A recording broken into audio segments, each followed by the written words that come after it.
In this world where superheroes and villains coexist, I however am a unique being because I possess the superpower of imitation. This has made me a stand-in for superheroes in their daily lives, those superheroes who are busy saving the world every day. In order to conceal their true identities, hire me one after another to play the roles in their everyday lives. Though this job is peculiar, it has allowed me to live a relatively peaceful life. However, one mission completely shattered that peace. I received a task from Justice, the #1 superhero. Filled with anticipation, I arrived at the Hero Guild and stepped into Justice's office. But the sight before me sent chills down my spine. Justice, the superhero revered by countless people, was sitting silently on the sofa. His body was cold to the touch, clearly indicating that he had been dead for some time. Panic instantly took over my heart. My mind went completely blank, but for some unknown reason, I subconsciously reached out my hand toward Justice's corpse. Just as my fingertip was about to touch him, a suffocating surge of power suddenly erupted from his corpse, knocking me to the ground. Immediately after, the finger of mine that had just touched Justice quickly swelled with massive muscles. It was filled with a sense of overwhelming power. My eyes widened in astonishment. My face was filled with disbelief. Although I couldn't understand what was happening, I was certain that it was undoubtedly my superpower at work. A strong sense of unease suddenly surged within me. Without a moment's hesitation, I turned around and ran desperately out of the building. At that moment, the only solution I could think of was to report this incident to the Superhero Association. In my frantic escape, I accidentally ran headlong into someone. When I looked up, it turned out to be my old client Kim Sun-woo. In my eyes, although he was a top-tier hero, he was also an absolute bastard. Just as I was about to explain about Justice to him, suddenly a black tentacle whipped out from the side like lightning, directly piercing through Kim Sun-woo's abdomen. Blood splattered everywhere. A pained expression appeared on Kim Sun-woo's face. I turned my head in horror, only to see a tentacled Zugwa appear at the doorway as if he had materialized out of nowhere. His body was covered with dense black tentacles. Each tentacle resembled a venomous snake ready to strike at any moment. In the next second, Kim Sun-woo was engulfed in raging flames. He angrily shouted out in fury, "How dare you ambush me? You're asking for death." Instantly, he unleashed a tremendous burst of energy, charging at the tentacled creature without regard for anything else. However, the tentacled being merely leapt lightly, effortlessly dodging the attack. Then the creature swung the tentacles on its back, like a group of black pythons, launching a frenzied assault on Kim Sun-woo. Kim Sun-woo hurriedly continued to emit flames, trying to fend off the tentacles' attack. The collision of fire and tentacles produced a sizzling sound, and the air was filled with the scent of burning. But Kim Sun-woo did not notice that the tentacled creature had laid a trap behind him. A few tentacles quickly entwined together, forming a massive black cage that tightly bound Kim Sun-woo. As the tentacles gradually tightened their grip, Kim Sun-woo's struggles grew weaker and weaker. Before long, he ceased to breathe. His body went limp and was thrown aside. After the superhuman Kim Sun-woo died, the ordinary people around him could not escape the ensuing catastrophe. The tentacled being began indiscriminate attacks. Its tentacles rained down on the crowd like raindrops. Cries of agony filled the air as people fled in all directions. Their faces were etched with terror and despair. They were still hoping for Justice's rescue, but what they did not know was that Justice had already died upstairs. Suddenly, the cry of a child nearby caught the attention of the tentacled creature. His eyes, filled with murderous intent, immediately turned toward the child. In the next moment, he swung a tentacle towards the child. At the critical moment, I, who was hiding nearby, saw this, and mustering courage from somewhere, rushed forward to intervene. At that moment, my superpower activated once again. In a flash of light, I transformed into Justice. Moreover, I now possessed the immensely powerful abilities of Justice. Amid the tentacled creature's expression of astonishment, I could feel endless power surging within me. I furrowed my brows slightly. With a slight exertion, I tore away the tentacle that was reaching for the child. The snapping of the tentacle caused the creature immense pain. Then, with a forceful kick, the ground immediately bore a deep footprint. I moved like a bolt of lightning, teleporting past the other tentacles blocking my path, and appearing right before him. Without hesitation, I threw a punch. That punch carried an enormous amount of power. It landed directly on his face. The tentacled creature had no time to dodge. He was flung away like a kite with its string cut. He crashed heavily into a nearby wall. A massive human-shaped dent instantly appeared in the wall. In the very next second, I planted my feet firmly on the ground and charged again at the still recovering tentacled creature. I reached out and grabbed another tentacle he was wielding. With a strong tug, I pulled his entire body back towards me. Then I forcefully slammed him against the wall on the other side. The tentacled creature created one huge dent after another in the wall. Bricks began to fall off the wall. Looking at that body brimming with power, a surge of immense confidence welled up inside me. It felt as if I had truly become the invincible Justice. The tentacled creature, now recovered, had eyes filled with anger and resentment. He charged at me once more. Just as I was about to concentrate the power within me to deliver a fatal blow to him, suddenly my body felt like a balloon punctured by a sharp object, and the power began to uncontrollably drain away. I was startled. A look of of panic spread across my face. What on earth was happening? How could my power vanish at a moment like this? Just as I was at a loss for how to counter the imminent attack, suddenly a streak of golden light flew over from the side like a meteor, striking the tentacled creature with fierce force, accompanied by a violent explosion of energy. The tentacled creature was immediately knocked unconscious by this tremendous force. I quickly turned my head to look, and saw a pink-haired girl appearing beside me. Her eyes sparkled with excitement as she fixed her gaze on me. It turned out she was a fan of justice. Just as I was pondering how to placate her, the previously unconscious tentacled monster suddenly staggered to its feet and tried to flee out of the building. Noticing this, the pink-haired girl immediately gathered energy in both hands and unleashed another beam cannon. A flash of light passed by, hitting the tentacled monster, causing its body to wobble once more, until it finally collapsed from exhaustion. When she turned back to look for me, I had already taken advantage of the chaos to make my escape. Shortly after, a woman clad in a black robe appeared behind him. She had been watching from the shadows and she noticed that I was fleeing outside. After returning home, in order to avoid drawing unwanted attention, I immediately began destroying the evidence. I gathered all of Justice's documents and fed them into a shredder. Watching as those documents were gradually shredded into bits of paper, my inner unease was somewhat alleviated. Just as I had packaged all the shredded documents and was about to throw them into the trash, suddenly I heard a faint noise from behind me. Startled, I quickly turned around. I saw a woman slowly emerging from within my shadow, and it turned out to be the black-robed woman from earlier. Her gaze was icy cold, sending shivers down one's spine. I watched as she methodically retrieved the shredded documents. In the next moment, her hands began to emit a strange radiant glow. Then something miraculous happened. The documents which had been shredded slowly returned to their original state in her hands. She looked at the restored documents and immediately confirmed that I had witnessed the death of Justice. Her eyes instantly turned fierce. Suddenly she unleashed her power to attack me. I saw streaks of black light resembling razor-sharp blades firing toward me. Seeing this, I quickly sidestepped and leapt to avoid them. Those black beams grazed past my body as they flew by, leaving deep marks on the wall behind me. Immediately afterwards, I activated my power and transformed into Justice once again. After I transformed and dodged several attacks in a row, I was just about to attack her when suddenly my body wavered. My left leg, having lost the augmentation of my superpower, became unbearably heavy, as if it had been filled with lead. In the midst of panic, I was struck again by the dark shadow attack of the black-robed woman. I fell directly to the ground. At that moment, I could only rely on the strength of my left arm. Seeing this, the black-robed woman launched another attack. Dark shadows surged toward me like a tide. Without time to think, I smashed my left arm into the ground, extracting a stone from it to block the incoming attack. In an attempt to fend off the assault, I knew in my heart that as long as I could get close to her, there would still be a chance to turn the tables. At the moment the stone shattered, I finally got close to the black-robed woman. In the next second, I threw a heavy punch at her. That punch carried all of my strength. However, the black-robed woman seemed to have anticipated my attack. She easily sidestepped. Just as I was about to continue my attack on her, my body suddenly stiffened and I couldn't move an inch. It turned out that I had accidentally stepped on the woman's shadow. Her shadow had the power to control people. Then many dark shadows emerged from her shadow, like a swarm of black ghosts tightly entwining me. I struggled desperately, but I could not break free from the grip of these shadows. Just when I thought I was about to die, the woman suddenly snapped her fingers. Those dark shadows retreated instantly. She then stepped forward and grabbed my face. Coldly she said, "As long as you agree to be the substitute for Justice, I will let you go." After speaking, she even offered a monthly salary as high as 1 billion. And the reason she sought me to impersonate Justice was simple. If news of Justice's death were leaked, it would inevitably cause huge social unrest. The society, which had barely stabilized, would be plunged into a bloody storm once again. Therefore, until they found a solution, they needed to find someone to stand in for Justice. The woman then proceeded to introduce herself. "My name is Luo. I am a hero of the Justice Squad. The information on Justice that you received also contains my details." Sure enough, as she said, the records showed her origins. But now I still had some reservations. Right now I can't even be considered a real man for 1 minute. So how could I possibly replace Justice? Luo seemed to sense my worries, and then stated that she would help me blend in among the public as much as possible. Then with a gloomy expression I pondered the risks involved. This was no small matter. If I were discovered, I might face enormous danger. Seeing that I had been silent for a long time, Luo thought I was going to reject her proposal. Just as she turned around disappointedly ready to leave, I quickly said, "This risk is too great. I need more money. 2 billion a month." The moment the words left my mouth, I regretted it a little. Was that too greedy? But to my surprise, Luo agreed without hesitation. In the days that followed, I began the tense preparations. Looking at the mountain of data, I spent a full 2 weeks in the small darkroom, just barely finishing reading it. These materials contain Justice's daily habits, behavior patterns, social relationships, and so on. Every detail was crucial. Luo stayed by my side the whole time, explaining certain precautions to me. finally we were ready. We set off together for the Superhero Association. In the next moment we arrived at what appeared to be an ordinary logistics center. On the surface it really was just a normal logistics facility. People came and went and goods piled up high. But after undergoing strict identity verification, we entered a hidden passageway. After winding through the corridor with 7 twists and turns, we finally reached the true Superhero Association. As soon as we entered the association, I was stunned by the sight before my eyes. It gathered the world's most famous superheroes. They emanated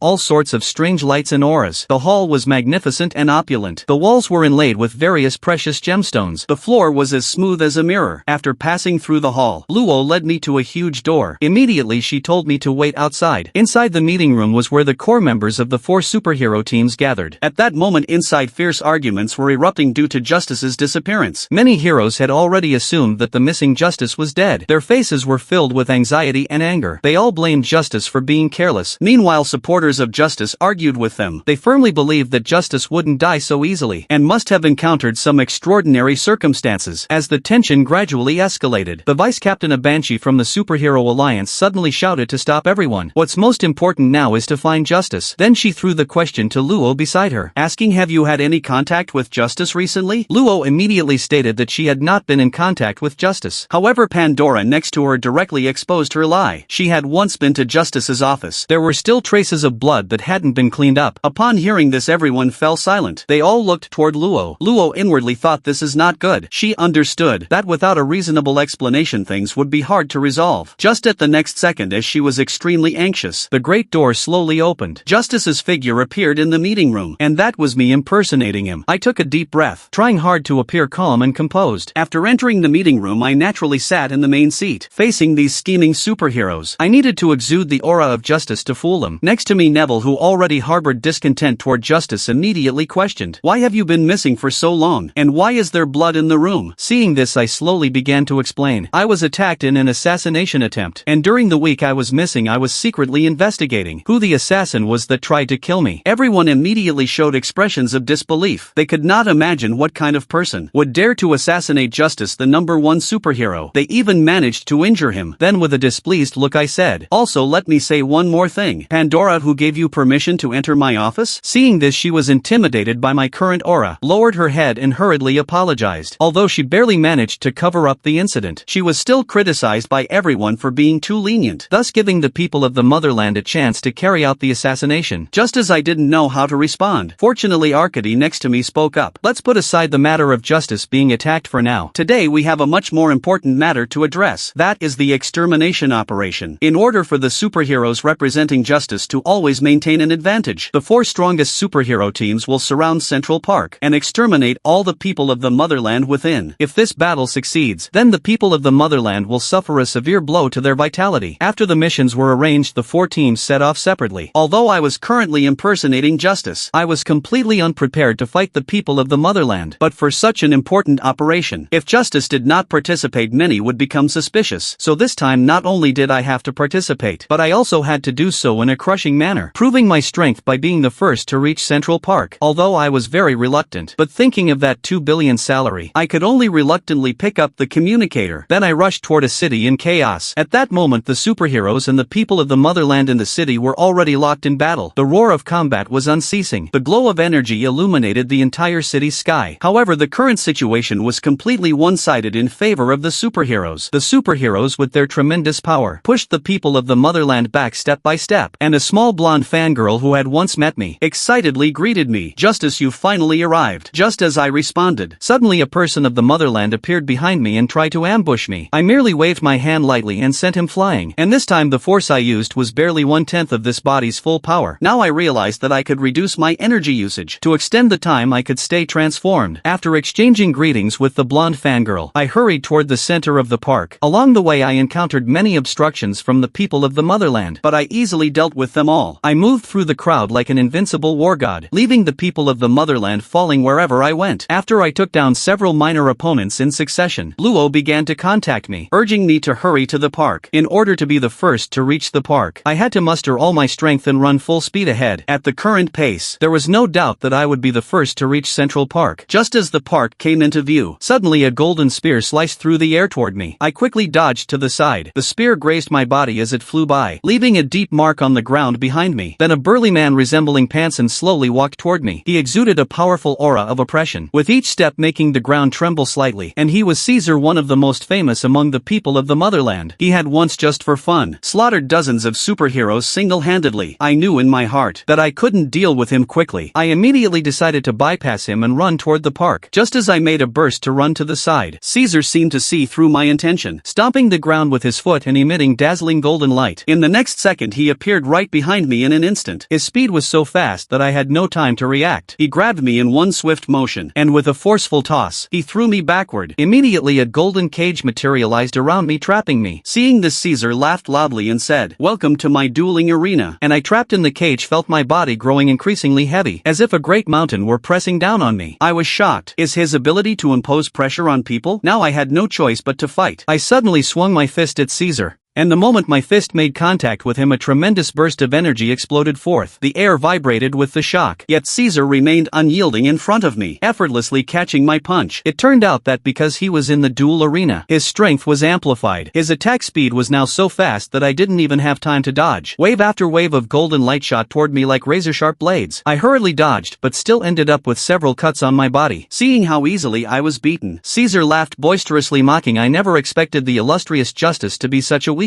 And the reason I was so easily repelled by him was simply because I was trying to conserve energy to prolong the time I could remain transformed as Justice. Since I couldn't easily overcome him, I had no choice but to unleash all my strength. Caesar was still basking in the thrill of having easily wounded me. He planned to unleash his most powerful strike, to kill the renowned Justice. He gathered energy in both hands, forming a gigantic golden spear of light which he hurled towards me. The moment after he expended all his strength, it did not go as he had hoped. I roared and raised both my hands forward, easily catching his full-powered attack. In the next moment, an unrivaled surge of energy erupted from my body, illuminating the entire dueling arena. Caesar was instantly frozen in place, terrified by this power. His face was filled with fear and shock before he could react. In the very next second, I struck him with a direct punch. The tremendous force smashed his face to an unrecognizable state. Only then did I finally comprehend the true power of Justice. If the energy within an ordinary superpowered person is like a cup of water, which diminishes as you use it, then within Justice there isn't merely a cup of water. He possesses an energy akin to an endless ocean. Previously I could never tap into such an ocean. Now, although I can harness this power, I still cannot fully unleash its full potential. Nonetheless, dealing with Caesar before me was still a piece of cake. I then lunged towards Caesar once more. After an intense grapple, I emerged as the superior fighter. I seized upon his vulnerability and struck him heavily with a punch. At this point, Caesar still believed victory was within reach. He refused to succumb to defeat so easily. I saw him stamp his foot on the ground, emitting light once again, and that was the addition of another layer to the dueling arena's state. After this layer was applied, the speed of my movements noticeably slowed down. Each punch felt as though it were mired in a thick viscous swamp. Even the air resistance seemed to multiply several times over. Seeing this, Caesar thought it was time to counterattack. He exerted all his strength and thrust his spear at me, accompanied by a whistling wind. The tip of the spear shimmered with a cold, piercing light as if it could penetrate anything, yet I felt not the slightest hint of fear. My eyes revealed unwavering determination. You could see the muscles in my arms tensing up as I concentrated the power from my entire body. In the very next moment, it erupted. My fist met the spear with a resounding crack. My punch shattered the spear as if it were bamboo. The fragments of the spear were blasted in all directions. After the spear was shattered, my fist naturally crashed into Caesar's face. He was forcefully thrown backward by the immense impact, crashing heavily to the ground. A cloud of dust rose as he immediately lost consciousness. After finally dealing with Caesar, a tall building in the rear suddenly collapsed, and it turned out that it was shattered by a superhero from the Vulture Squad. Just as the records had stated, the Vulture Squad would spare no expense to secure victory, acting like a pack of frenzied predators, with no regard for the lives of nearby civilians, focused solely on utterly crushing their foes. Before I could even ponder further, the building behind me was hit again by the aftershocks of the battle. The already precarious tower suddenly collapsed in an instant. Just as I was about to dodge, suddenly Saint Mother erupted. Worried about Caesar, who had fainted here, after much hesitation I decided to save his life, and it was precisely because of those few seconds of hesitation that I failed to escape the collapse range in time. Seeing the oncoming building, I hurriedly assumed a defensive stance, with bulging muscles trying to withstand the heavy blow. After a tremendous crashing sound, I ended up not being struck at all. Suddenly a person appeared before my eyes, none other than Luo, who had promptly halted the collapsing building. A soft glow emanated around her body, forming a transparent shield that kept the building's debris at bay. Seeing that I was still holding onto Caesar, she immediately demanded, "Are you out of your mind? You nearly got hurt trying to save Caesar. I could only sheepishly reply, isn't this what justice should do? Suddenly Caesar beside me regained consciousness, breaking free from my grasp and lunging towards Luo on the opposite side. In the next moment he grabbed Luo, pressing a dagger against her throat, with a grotesque smile on his face. This is the fate you get for saving our countrymen. After all, Caesar is the leader of the countrymen in this region. Even if I have to die, I'll kill Caesar. Seeing this, Caesar hurriedly threatened Luo, ordering her to shut up. Then he continued to rant at me. Unexpectedly, in the very next second, I transformed into a fleeting shadow and attacked Caesar. My speed was so great that the surrounding air hissed. By the time Caesar regained his senses, he was pinned against the wall by my immense force. His body became embedded in the wall, with bricks falling all around. I realized I would never be soft-hearted again. These people have no conscience whatsoever. After I had taken care of Caesar, I had flawlessly completed the mission. Meanwhile, in a place far away that we hadn't noticed, Haast, a fervent supporter of justice, had been standing there observing for a long time. His eyes shone with fanaticism and determination. In his eyes, justice remained as benevolent as ever, yet he still found something peculiar, as if he had detected a faint, unusual aura emanating from justice. His brows slightly furrowed as he pondered in silence. The scene shifted. After finally concluding the operation, I was utterly exhausted, my body drained of all energy. Each step felt unbearably heavy. Luo, standing nearby and seeing no one around, began to ask, "Can you still absorb the abilities of other superpowered individuals?" I had indeed experimented with it myself. When I touched the corpse of a superpowered individual, a reaction did occur, but I couldn't absorb anything, as if something within my body repelled the absorption of power. For now I could only draw two conclusions. First, I can only absorb one kind of ability, or perhaps justice's power is so overwhelming that it blocks the absorption of others. After resting for a while, I joined Luo in celebrating with the Guardians team led by Justice. Everyone was laughing and sharing tales of heroism from the battle, creating an extraordinarily lively atmosphere. But little did we know eavesdroppers lurked nearby. Neville and Thrame were scheming on this joyful day on how to usurp Justice's position, hiding in a corner, their eyes gleaming with greed and jealousy as they whispered conspiratorially. For now, let them enjoy their moment a little longer, because soon they would have no more reason to laugh. Early the next morning, I woke up in Justice's several hundred square meter mansion. Sunlight poured through the huge floor-to-ceiling windows onto the floor, forming patches of golden light. Then I took another look at the 2 billion I had just earned working yesterday. What day could be any happier than this? But after the burst of joy, I still had to consider the matter of Justice's death. Then I picked up the freshly issued death report on Justice. The report indicated that Justice had no external injuries or signs of poisoning, and only traces of superpower usage were detected before his death. Suddenly the door opened, and to my surprise Haaster walked in. I quickly hid behind the sofa, silently puzzled, wondering why the records did not show that he could freely enter and exit Justice's room. The moment he stepped into the room, Haaster began searching everywhere for any sign of Justice, his eyes filled with worry and concern. When he reached the sofa, I found that I had already transformed into Justice and begun training, doing push-ups wildly on the floor. Then I pretended not to care and asked, "What brings you here? Why didn't you notify me in advance?" Suddenly Haaster lunged into my embrace. His face flushed as he showed concern over my being attacked. His body trembled slightly, and his eyes were full of tender worry. "Honey, are you alright? I heard you were attacked, and I was so worried I might die." I was instantly at a loss, and quickly called out Haaster's name to stop him. But the next second he did not stop. Instead, while still holding me, he said, "When it's just the two of us, you should call me baby." I was instantly shocked, and the records never mentioned that Justice and Haaster were lovers. Seeing my silence, Haaster quickly asked, "Do you not like me now?" After a moment of hesitation, I eventually could not resist the lure of the beauty trap, and ended up embracing Haaster as he flirtatiously acted coy with me, wrapping his arms gently around my neck. But while we were bantering affectionately, he slowly drew his long sword, its blade shimmering with a cold gleam in the sunlight. Suddenly he swung the sword toward my head,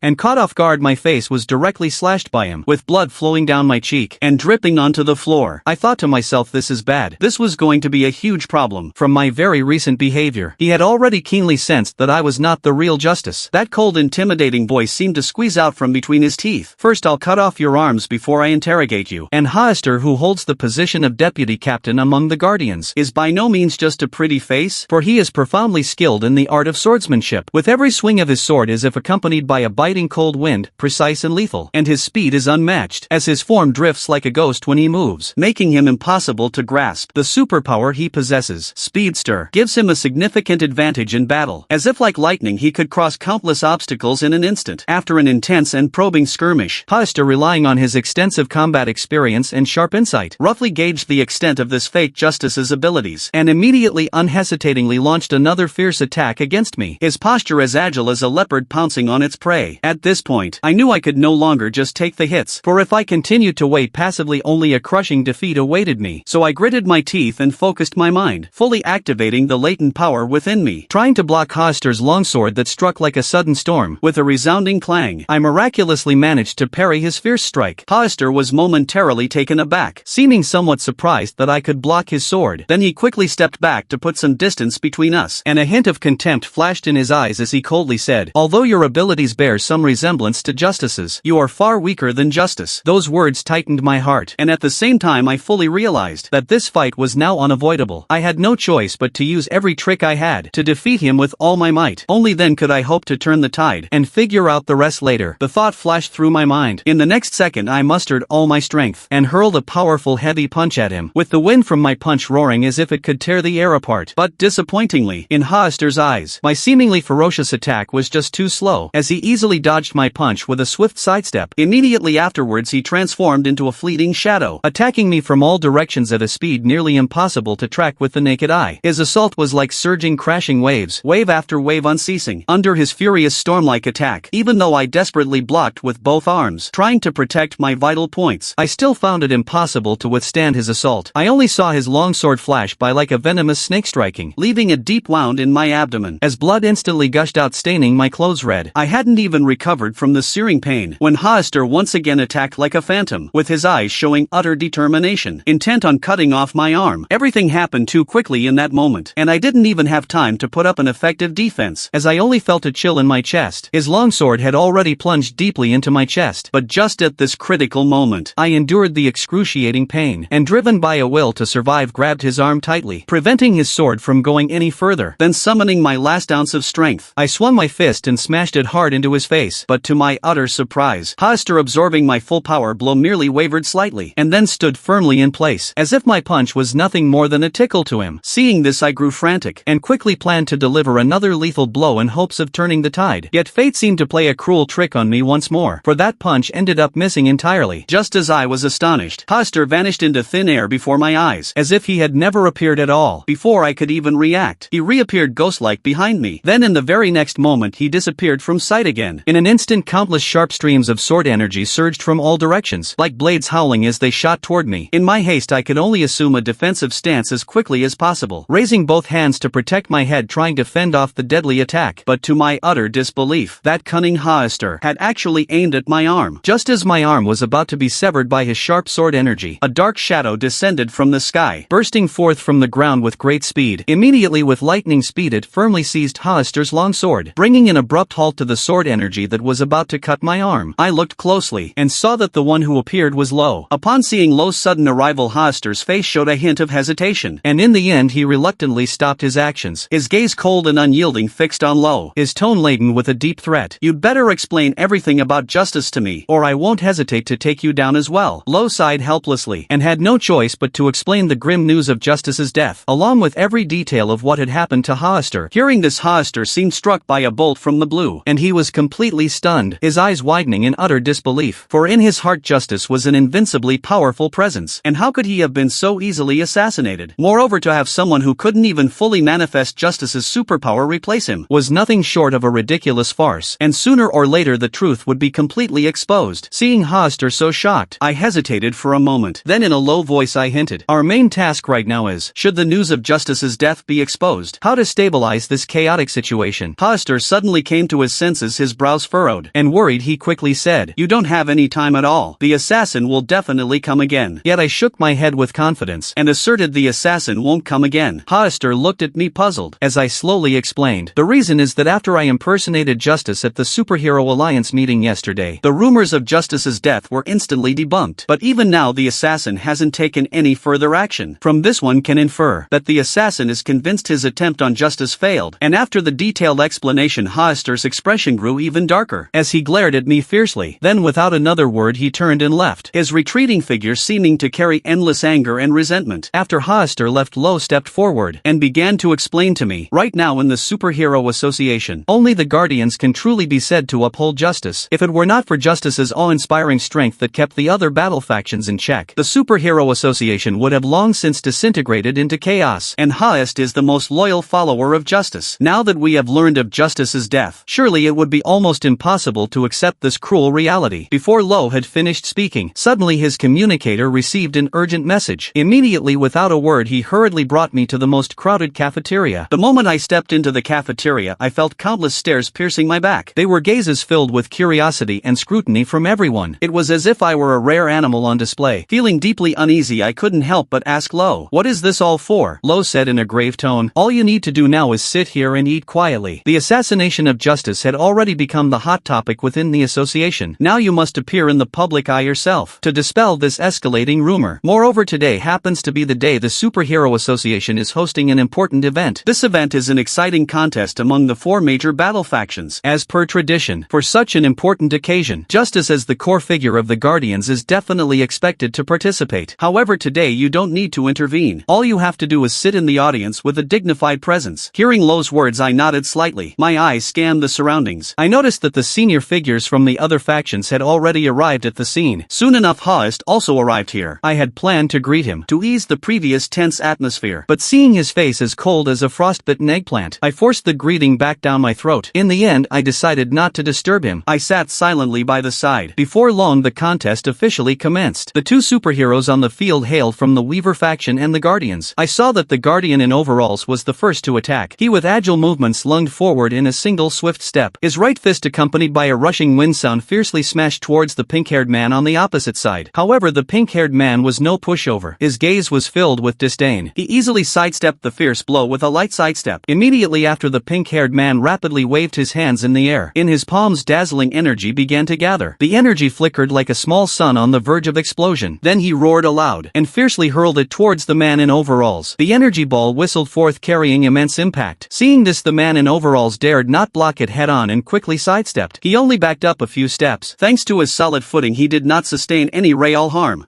But the pink-haired man was not about to let it go so easily. In the very next second, he once again gathered strength in both hands. This time, the energy's brilliance was even more dazzling. Clearly, its power was superior. He once again launched a swift attack on the man in overalls. The 2 clashed instantly. A tremendous boom resounded with energy erupting in all directions. This fierce collision clearly left the man in overalls at a disadvantage. He was forcefully blown backwards by the powerful energy. He crashed onto the ground and was immediately immobilized by his opponent. Witnessing this, the man in overalls felt a tightening in his heart. Realizing that further resistance would only lead to more pain, he promptly surrendered. However, the pink-haired man did not intend to let him off so easily. A grim smile appeared on his face, with cruelty sparkling in his eyes. Determined to disable the man in overalls to showcase his strength. Seeing this, anger surged within me. I was just about to step in and stop this cruelty, but Lo, quick as lightning, reached out from the side to stop me. Lo said in a serious, low voice, "This is a conflict among the 4 battle factions. It has its own rules. Even Justice must not interfere lightly, otherwise it would spark even greater chaos." Meanwhile, the pink-haired man in the arena was still arrogantly jeering, declaring that if you just raise your hand, you have conceded. As he spoke, a powerful burst of air suddenly erupted from his hand, like an invisible shackle, pinning the man in overalls' hand to the ground, rendering him immobile. Immediately, a cruel smile curled at the corner of his lips, intending to crush the man in overalls' arm outright, to completely nullify his fighting ability. At that critical moment, I could no longer heed Lo's attempt to stop me, and in a flash I appeared behind the pink-haired man. I glared with eyes wide open and extended my right hand, gripping the pink-haired man's arm as if with iron tongs, to halt his malevolent act. Through gritted teeth and with a face full of fury, I demanded of him, "As a superhero, torturing your fellow superheroes in the contest, are you truly enjoying it?" Unexpectedly, the pink-haired man paid no heed to my inquiry. Wearing a mocking smile, he coldly snorted and said, "How so? You Guardians are all such useless nobodies, needing someone to stand up for you." In front of the gathered crowd, I struggled to contain the blazing anger inside me, taking a deep breath in an attempt to make my tone sound as calm as possible, advising him to desist. "Since we are all superheroes, why must we be so ruthless? When possible, show mercy." But the pink-haired man paid no heed to my words, still gazing at me provocatively, even seeming ready to attack me. I saw him rapidly moving his hands once more, with the energy in his palms growing even more violent, declaring, "Today I will drive Justice, that outdated superhero, off his pedestal." With that, he fiercely hurled the energy from his hand towards me. However, in the very next second after, his power was unleashed. unleashed. A look of resolute determination flashed in my eyes. My hand suddenly exerted force, crushing his hand bones outright, coldly stating, "As long as you raise this hand you are conceding." Just as I was about to crush the pink-haired man's hand bones, to utterly disable his hand of wrongdoing, in the next moment a powerful hand suddenly appeared, blocking me. I raised my eyes to look, and saw that the person was none other than Trelm, the captain of the Weaver faction. Trelm fixed his cold, stern gaze on me and said in an icy tone, "As a captain I cannot allow you to bully my team members like this. If you wish to have a duel, then face me." As soon as his words ended, Trelm covertly began to channel energy behind his back. In an instant, blood-red energy coalesced in his palms. That energy, like viscous blood, exuded a heart-stopping aura. Immediately thereafter he roared, and forcefully thrust his hands forward, sending a torrent of blood-red energy surging towards me like a raging blood tide. Caught off guard, I had no time to evade, and could only endure this astonishingly powerful blow. At that moment, Lo and Haist in the audience witnessed the scene, and couldn't help but worry about me. They well knew that before I, the imposter of justice, had even found it challenging to defeat Haist, now facing the even more powerful Trelm, I feared that this battle would spell my doom. Moreover, Trelm's superpower clearly counters Justice's strength. Once he gets near, Justice's formidable power would likely be easily nullified by him. Although I was not eager to engage in such an intense clash with Trelm, but now he pressed forward relentlessly, not giving me a moment to breathe. So I had no choice but to grit my teeth and confront him head-on. In the very next second, I unleashed the full extent of my superpower, with my entire body glowing as if clad in battle armor. I roared in anger and charged at Trelm with all my might, raising my right fist high and forcefully striking down with titanic force. However, Trelm seemed to have anticipated it all. He merely smiled gently, and without haste extended his right hand. Astonishingly, he caught my full force strike single-handedly. Not only that, what was even more terrifying was that his palm seemed to possess a powerful suction force. I could clearly feel the energy inside me being continuously drained by him. In the next second, while I was still in shock, he once again gathered power in his hand, and violently punched towards my abdomen. The energy in that punch was extraordinarily ferocious, actually piercing through my body. I spat out a mouthful of fresh blood in an instant, staining the ground before me red, but I refused to admit defeat. Gritting my teeth against the searing pain in my abdomen, I summoned every last bit of strength to launch a 3-hit combo at him. The gust of my punches howled, each blow carrying my defiant roar of anger. Yet Trelm stood as immovable as a towering mountain, completely unfazed by my storm of attacks, his stance as steadfast as Mount Tai, even counterattacking with several waves of blood-red energy, as if those energies were blades attacking me once more. Only then did I finally come to my senses, realizing that Trelm was using such a bizarre power. Absorption. He was like a bottomless black hole, capable of absorbing all kinds of energy. No matter how powerful the opponent's attacks, would be effortlessly absorbed by him, and converted into his own strength. And then he would counterattack ferociously, with his steady consumption. My stamina and strength were increasingly failing me, gradually leaving me at a disadvantage. Seeing me so easily overcome, he wore a smug smile, mockingly saying, "Is this really the might of guardian justice? So weak indeed. Truly disappointing." His words were like a bucket of cold water, instantly dousing the last spark of fighting spirit within me. The onlookers, upon hearing these words, could not help but harbor doubts in their hearts, their eyes fixed on me filled with questioning doubt. At that moment I understood that if I continued to fall further behind, and allowed Trelm to humiliate me like this, not only would my own honor be ruined, but even the name of justice would be utterly tarnished. I could no longer sit idly by. I had to throw caution to the wind, unleashing every ounce of power I could muster, and only by defeating him with all my might could I vindicate the power of justice. In the next moment I gritted my teeth and shut my eyes tight, concentrating all the energy of my being. The power within me surged wildly like boiling magma. Then I abruptly opened my eyes wide. My eyes radiated with brilliant light, unleashing unprecedented energy as I launched a frenzied attack on Trelm. Seeing this, Trelm still maintained a confident look, and calmly without haste once again activated his absorption ability, trying to nullify my attack. But just as he was about to absorb my energy, an unexpected turn of events occurred. The power inside me burst forth like a wild, unbridled stallion. Its explosive surge astonishingly outpaced the rate at which Trelm could absorb it. For a moment his face registered pure astonishment, clearly unprepared for this sudden turn of events. Even though I was not as invincible as Justice once was, at the very least I could not let Trelm defeat me and bring disgrace to Justice, seeing that his superpower had been unexpectedly countered by me. In a sudden surge of urgency he no longer held back, and immediately unleashed all his remaining power, trying once again to subdue me. But this time he miscalculated. Amid the wild outpouring of his full strength, I astonishingly held my ground against his assault, without retreating an inch. Not only that, as the battle raged on, his energy consumption grew ever more enormous, and I, relying on that unyielding tenacity, gradually turned the tide, putting him at a disadvantage. At this moment our battle grew even more fierce. The surrounding energy fluctuations resembled surging ocean waves. Wave after after wave continuously bombarded the surroundings. The tables, chairs and benches in the area were shattered by the energy's impact, reduced to a pile of splinters. The audience, frightened, retreated one after another. They watched us in terror,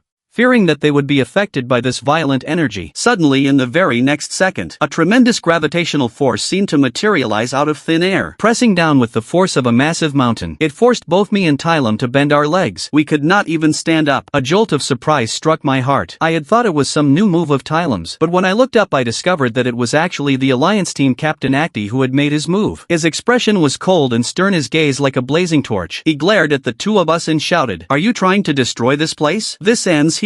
At these words both Tylum and I understood that we indeed had no reason to continue fighting. Continuing like this would probably lead to the entire venue being destroyed by us, and the ensuing damage would be immeasurable. So after a reluctant glance exchanged between both sides, we went our separate ways. After this fierce battle ended, I dragged my exhausted and injured body, falling into deep self-doubt. I kept asking myself in my heart if what I was doing was right. What was the point of masquerading as justice and getting involved in these conflicts? Just as I was utterly confused, the man in overalls whom I had saved came out beside me, rushing forward with a face full of gratitude to thank me. "If it weren't for you, my arm would have been ruined today. Thank you." His words were like a ray of warm sunshine, instantly dispelling the gloom in my heart. The other heroes present upon witnessing this were also deeply moved by my actions, erupting into a burst of enthusiastic cheers. Hearing these cheers, and seeing the approval in their eyes, my previously confused heart gradually found calm. I thought surely justice would choose to act this way too. After the contest among the four major factions concluded successfully, the Guardian faction representing justice still faced numerous thorny issues. Compared to the other factions, the members of the Guardian faction were not only few in number, but most of them were also relatively weak in terms of power, making it hard to contend with the elites of the other factions. Now, since the evil camp was temporarily rather weak, it did not pose a significant threat. Thus few were willing to join the Guardians to stand up for justice. If this situation persisted for too long, sooner or later the Guardian faction would be replaced by other emerging powers, and by then the superhuman association would likely fall into endless chaos. What is even more worrying is that, if the Weaving Maid faction were to gain absolute authority, with their usual principle of prioritizing self-interest, it is very likely that in critical moments for their own benefit, they might align themselves with the infamous people of the motherland, which would bring catastrophic doom upon the entire world. Thinking of these potential crises, my heart raced with anxiety. I couldn't help but ask Luo and the other members, what if we form an alliance with the other factions? Perhaps that could bolster our strength to jointly confront the crisis. Upon hearing my words, Luo immediately frowned and retorted, "But who can we possibly form an alliance with? The Vulture faction is too extreme. Their methods are often reckless, only pursuing the so-called absolute justice, frequently sparking unnecessary conflicts, which goes against our principles. And the Alliance faction only considers its own interests, being selfish, making it hard for them to truly cooperate with us. If there is any faction we could potentially work with, it might only be the Alliance faction, but winning their alliance would be no easy task, as they would undoubtedly impose numerous harsh conditions." I nodded, slightly lost in thought. After a moment, suddenly a bright idea flashed before my eyes. I exclaimed excitedly, "It's very simple. All you need to do is pay a one-time appearance fee for justice." Everyone looked at me in puzzled expressions. Then I proceeded to explain my plan in detail. At night, the city lights shone brilliantly, yet concealed hidden mysteries. Luo and I concealed ourselves atop a tall building, observing the bustling crowd at the party below from above. Among the crowd, one person stood out remarkably, and that was William. The hero ranked third in the alliance. Unlike the other factions, the ranking within the alliance was not solely based on strength, but rather determined by popularity. Although William rarely played the role of a superhero saving the world in public, he was enthusiastic about hosting various luxurious parties every day. With his generous personality and magnanimous demeanor, he possessed an extensive network of connections within the alliance. Truly, his connections reached to the heavens, and today was the voting day for the alliance, a vote of utmost importance, which would determine the course of many critical affairs. William was one of the pivotal voters among them. My plan was to directly unleash my superpower, disguising myself as a seductive beauty to get close to him, in order to seize the opportunity to manipulate his vote. In the next moment, seizing the right opportunity, one darted with a flash, quietly blending into the crowd like a gentle breeze, and before long I unexpectedly encountered William. I deliberately feigned panic and collided with him in a full embrace, causing the wine glass in my hand to spill over in the process, splashing red wine onto his expensive suit. William furrowed his brows slightly, not having had a chance to react, so I quickly began to apologize. I put on a look of feeble innocence on my face, with tears welling in my eyes to evoke sympathy. Meanwhile, I casually made slight contact with his body, gently using a handkerchief to dab away the red wine spilled on his clothes. My fingers deliberately yet casually brushed across his arm, leaving behind a trace of ambiguous intimacy. William was inherently a tender-hearted man, and upon seeing me like this his anger instantly dissipated, replaced by a hint of compassion. A gentle smile played at the corner of his mouth, promptly inviting me to accompany him back to his place, saying he would help me find a clean change of clothes. I secretly rejoiced that the first step of my plan had been successfully completed. The moment I entered his room, I noticed that with no one else around, his gaze suddenly turned sharp. Without hesitation, I transformed my arm into the powerful form of justice. Then followed a rapid, fierce straight punch that struck William's back of the head hard, and William didn't even have time to gasp before he was knocked unconscious. I quickly searched around the room, soon finding the meeting tablet used for voting. I took a deep breath and focused my mind, and transformed myself directly into William's likeness, using the tablet's facial recognition feature, easily cracking the password and smoothly gaining entry into the meeting. Meanwhile, the Alliance meeting had just begun. The captain of the Alliance faction sat at the head of the conference table, upright and dignified, his stern gaze sweeping over everyone, and seeing that everyone had arrived, he got straight to the point, directly stating, "You should all be aware of the objective of this meeting, namely at the upcoming Hero Conference. We need to decide whether to cooperate with the Guardians. This matter is crucial to the future development of the association and should not be underestimated. We will decide this matter directly by voting. The minority must follow the majority. Let the voting begin." Sitting in front of the screen, my heart pounded with nervousness, my eyes fixed intently on the voting interface. As the voting results were revealed one by one, my heartbeat accelerated even more. However, to my surprise, this William, who normally appeared somewhat cynical and like a playboy, held such a high status in the Alliance. His voting power was second only to that of the captain and vice-captain, a total of 985 votes. This discovery sparked a glimmer of hope within me. Now I had effectively gained control of William's votes, and with proper maneuvering I should be able to turn the voting outcome around, securing a precious opportunity for the Guardians to collaborate. After the voting ended, Acti looked at the results and a hint of surprise flashed in his eyes, clearly taken aback by this unexpected turn of events. But after all, he was a veteran of many battles, and he quickly regained his composure, merely frowning slightly without saying much, and with a sweeping gesture he dismissed the meeting. "I will execute according to your voting results." Seeing this, I heaved a sigh of relief. I swiftly reversed the transformation and cautiously left the scene, fearing arousing suspicion in others. After returning to the Guardian's base, I excitedly said to Luo, "Trust me, your 2 billion spent was absolutely worth it. We did it." The next day, William gradually regained consciousness, his head still a bit foggy. As he looked around at the familiar surroundings, he thought he was simply suffering from a hangover from drinking too much the previous night. In his confusion, he cast his vote according to the process he remembered, without realizing that his voting rights had already been secretly manipulated by someone. Yet the guard beside him was far more perceptive than he was, discovering some irregularities while checking the voting records. The guard furrowed his brows, his eyes revealing a trace of vigilance, and immediately approached William, saying in a serious tone,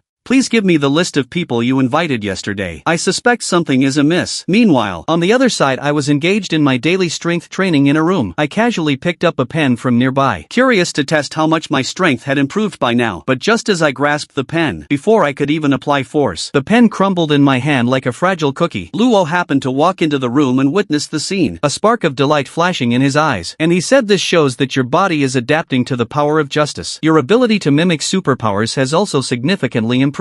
Superpowers are like muscles. The more you use them, the stronger they become. At first you thought you were merely imitating the appearance of justice, but unexpectedly, without realizing it, you had acquired his abilities, and your growth rate was astonishingly fast. It seems your potential is even greater than you imagined." As our discussion came to an end, another even more important meeting was about to commence officially. I dared not slack off in the slightest and immediately transformed into justice, walking towards the conference room with my head held high. The theme of this Hero Guild meeting was precisely how to rationally allocate the hero's deployment, a decision that would directly affect the development of each faction and their future ability to respond to crises. At the very start of the meeting, Neela eagerly stood up, being the first to put forward his idea. With a greedy glint in his eyes, he loudly said, "I think we should allocate most of our heroes to commercial activities, because this would not only bring substantial profits to the association but also boost our reputation." "Why not?" No sooner had he finished speaking than the Alliance leader Acti harshly interrupted him. Acti, with a sullen expression and a piercing gaze, gaze glared at Neela and admonished, "You only think about making money. But you neglect our primary duty as superhumans. We have already voted to support the Guardian's proposal. Firstly, to focus on eliminating the motherland people who threaten humanity, for that is the most urgent matter. There is no doubt about it." At this moment Neela was clearly indignant, his face turning red and his neck tensing, still wanting to continue the argument, insisting on a revote. But just then Zeus, who had been outside pursuing the motherland people, sent a communication in between. His booming voice resounded throughout the conference room. "I also support the Guardian's proposal. If we don't eliminate the motherland people even for a day, humanity will never know peace. We must unite as one." Under everyone's enthusiastic support, Now seeing that the situation was lost had no choice. He could only begrudgingly accept the decision. He sat down in a huff, muttering something under his breath. After seeing that the battle teams had finally approved the proposal, I finally let out a deep sigh of relief. A huge weight was finally lifted from my heart. But when I, exhausted from transforming, left the meeting room, I found one person quietly blocking my path on the rooftop. I looked up. The newcomer was none other than Lace Williamsguard from when I tampered with the vote yesterday. Upon seeing Lace, I immediately became alert. He stepped forward and blocked my path. In a harsh tone he asked, "What is your purpose in coming to our Guardians?" But Lace acted as if he had not noticed my hostility. He still smiled warmly as he replied, "That person beside you possesses the ability to mimic others' superpowers, doesn't he? Although it's a rather interesting ability. I don't understand why you came to our gathering yesterday." Seeing this I was startled. I immediately started to play dumb. A trace of innocence appeared in my eyes. Feigning ignorance I said, "I don't understand what you mean by that. I was right here all day yesterday. I didn't go anywhere." But Lace was not buying my act at all. He sneered coldly and directly produced the evidence he had prepared long ago. It was a clear surveillance video in which the entire process of my transformation was clearly shown. Seeing this I knew that any further argument would be futile. I silently lamented that I had been too careless yesterday. It was my first time on such a mission and my vigilance was somewhat lacking. Seeing that I ceased arguing, Lace had his face immediately turned grim. He asked in a cold and vicious tone, "So the justice that has now appeared is also your impersonation, right? Although that idea is quite bold. I am quite certain it is you." After saying that he directly pulled out a tooth, which shimmered with an eerie glow in his hand. Then he threw it into the sky, and the tooth instantly exploded in the air, transforming into a gigantic shield that firmly encased Luo. Luo was trapped inside the shield, constantly punching the shield in an attempt to break free. But the shield remained as immovable as a rock. At that moment Lace also conjured a bone spike in his hand, a spike that seemed to be forged from the hardest metal, glinting with a cold icy light. Step by step he advanced towards me, muttering under his breath, "There are some things I really want to know. Even if it means killing you, I would not hesitate." Seeing this, a surge of anger welled up inside me, and I directly asked, "What exactly do you intend to do here?" But Lace did not intend to explain. His figure flashed as he suddenly unleashed his tremendous power and launched a rapid attack on me. I hurriedly dodged to the side, but I was still a step too slow. My arm was grazed by his bone spike, and fresh blood instantly welled up, staining my sleeve red. I gasped in pain, and immediately leaped backward in the next moment, putting some distance between us. Feeling that my neck had also been injured, another wave of anger surged within me, and I roared in my heart, "Why do these heroes always want my life? Is it simply because I possess this ability?" At that moment Lace impatiently urged me, "Hurry up and transform into justice so we can duel. Stop hiding." Seeing Lace act so arrogantly, of course I couldn't transform into justice under these circumstances. Firstly, I didn't want to reveal my identity, and secondly, I wanted to test the power I had gained, to see if I could really stand against him. Seeing this, Lace also realized that I wasn't going to transform into justice, and he snorted coldly, saying, "If that's the case, then I'll force you to transform." Watching Lace closing in on me, I also confirmed one thing, that the person before me was not an assassin of justice, and that his intentions seemed to be something else entirely. But none of that mattered now. If I were to admit that I was justice, this matter would never be easily resolved, and it would only plunge me into even more complicated troubles. But my attack was effortlessly parried by Lace the moment it came. He looked at me with eyes full of contempt, and mocked, "Your control over your power is simply abysmal, and your offense is riddled with flaws. However, if you were to use the power of justice, you might barely be able to contend with me, and under no circumstances would I admit that I was merely impersonating justice." Upon hearing this, Lace decided not to hold back any longer, and immediately the bone spike in his hand coalesced, and he fiercely thrust it towards my chest. Fortunately, I reacted in time, and crossed my hands to firmly block his attack. Lace, however, remained unruffled, having already realized that I was not only failing to conceal my strength, but that my own thoughts were even limiting my true power. While grappling with me, he said, "Those with weak bodies tend to crave superpowers related to strength even more, and such desires are often found in those who favor flamboyance, whose superpowers tend to be rather unique. Therefore, superpowers are linked to the desires of their owners. If I don't even understand these basics, then I will ultimately remain nothing but a brute." brute. No sooner had he finished speaking than the bone spike at Lace's elbow suddenly stabbed forward, and I immediately ducked to avoid it, then grabbed him and propelled him towards the wall. I saw Lace collide heavily with the wall, producing a muffled thud, causing the wall to tremble slightly. Immediately after, I grabbed his head and delivered a knee strike squarely onto his hard head, but then my knee immediately felt a searing pain, as it turned out that the brat had fashioned a translucent mask from his skull. Protected by the mask, he sustained no injury at all. I was astonished that he could utilize his superpower to such an extent, while I only knew how to absorb, and had never considered how to make use of it. Having witnessed Justice's death, I even thought that it marked the beginning of my misfortune. I truly despised my former powerless self, yet after obtaining such great power I ended up squandering it and waiting to be defeated. And while I was still in shock, Lace had already come up behind me. At that moment I finally understood that with my own strength I could not beat him, so at this point there was only one option left.